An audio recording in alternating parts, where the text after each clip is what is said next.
Hello, Water Walkers, and welcome to See You Saturday. If you stumbled across this video, make sure to follow our blog at waterwalkers29.com. How are you? I'm doing well. Good. It is Friday for us today as we are recording, so we are very Yes. thankful to be ending our week with you. Thankful that we made it to Friday. Yes. So this week, Deborah's been talking about relishing time and living in the moment and being a fruit bearer, and has really inspired me as I haven't really had a great work-life balance lately. And last weekend we got to get away and go to Clemson and see our son for the weekend, which was a very quick trip, but very nice. That was nice. Yes. And Monday, as I sat down and did my devotion, and Deborah was talking about clocks and whether we should have them or not have them, and very interesting thought. Yes, very interesting thought. I sat down and started doing my 5 gratitudes for the day, which is something that Deborah always encourages us to do, and it's a part of the 5 for Thrive. So that morning, I kind of centered it around relishing my time at Clemson and visiting our son. And so the scripture that I wrote down is 1 Chronicles 16:34, the New International Version. Give thanks to the Lord, for he is good. His love endures forever. It's one of my favorites too. Yes. And so my word of the year is love. So that kind of triggered some things for me too.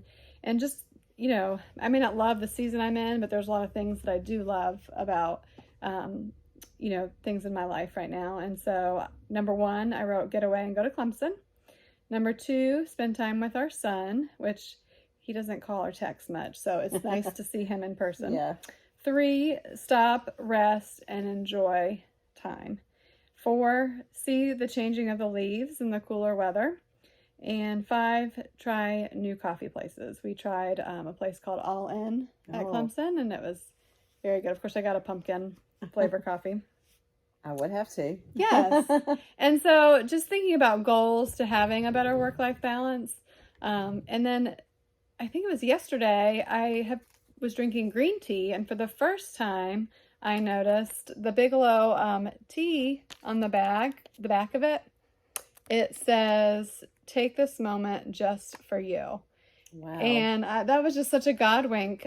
Even though I was just making my tea, we can relish little parts of the day just to stop, reset, get refocused, and take 5 minutes just to drink your tea or your coffee or go for a walk. So it's kind of an aha moment for me. That's awesome. Thank you. That was a very big God wink. It was a very big God wink. So how about you? Well, Julie and I often have said that whatever we are writing about during for the week, whatever the topic is, that often that is the area that we're being challenged in. And so this week, I've been encouraging us all to live in the moment, to relish the moments and that kind of thing.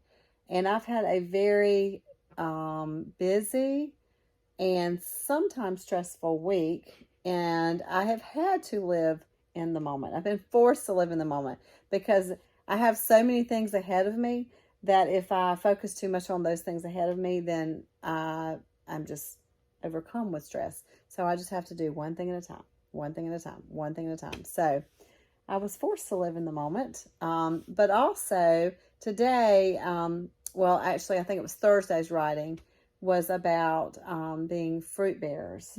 And I challenged you to be the hands and feet of Christ in your moments. And so I had a wonderful God wink.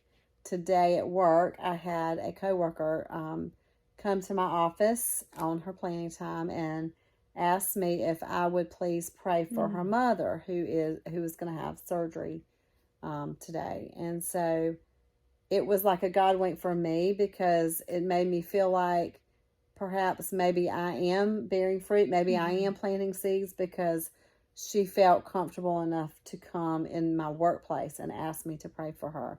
And so it just encouraged me to, no matter how busy I am in all these moments, to continue to reflect Christ. And what an honor it is to be asked to pray for somebody. I was just so thankful for that opportunity. I agree. That's wonderful. So next week you're going to be sharing with us, and I'm excited to hear what all you have to share. Yes. And I hope that all of you have a wonderful weekend. And now let's go walk on water. Bye-bye.